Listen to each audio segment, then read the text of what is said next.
ഈ ഡോക്ടർ കൃതികയുടെ കുടുംബം എന്ന് പറയുന്നത് മഹേന്ദ്ര റെഡ്ഡിയുടെ കുടുംബത്തേക്കാൾ സാമ്പത്തികമായി നല്ല നിലയിലുള്ള കുടുംബമാണ്. അപ്പോൾ ഈ റിപ്പോർട്ട് വന്നതിന് ശേഷം പോലീസ് നേരത്തെ അസ്വാഭാവിക മരണത്തിനാണ് കേസെടുത്തത്, മറ്റ് സംശയങ്ങളൊന്നുമില്ല. ഈ റിപ്പോർട്ട് വന്നതിന് ശേഷം, ഫോറൻസിക് റിപ്പോർട്ട് വന്നതിന് ശേഷം പോലീസ് ചില സംശയങ്ങൾ പ്രകടിപ്പിക്കാൻ തുടങ്ങി.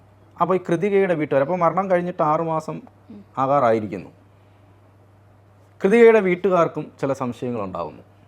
കാരണം എങ്ങനെയാണ് ഈ അനസ്തെറ്റിക് മരുന്ന് ഒരാളുടെ ശരീരത്തിലെത്തുന്നത്?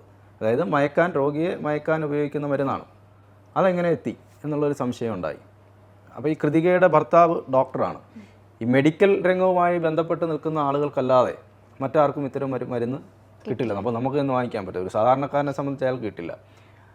അപ്പോൾ ഡോക്ടറായ ഇയാളുടെ കൈവശമായിരിക്കാം ചിലപ്പോൾ ഈ മരുന്ന് കിട്ടിയത്. അപ്പോൾ വേറെ ആരെങ്കിലും വന്നിട്ട് ഈ യുവതിയെ അപായപ്പെടുത്താൻ വേണ്ടിയിട്ട് വന്നിട്ടുണ്ടെങ്കിൽ അവരും ഇങ്ങനെ ഒരു മരുന്ന് കുത്തിവെക്കാനുള്ള സാധ്യതയില്ല. പല സാധ്യതകൾ പോലീസ് അന്വേഷിച്ചു. ഈ ഡോക്ടർ കൃതികയുടെ വാട്സപ്പ് ചാറ്റുകൾ പരിശോധിച്ചു.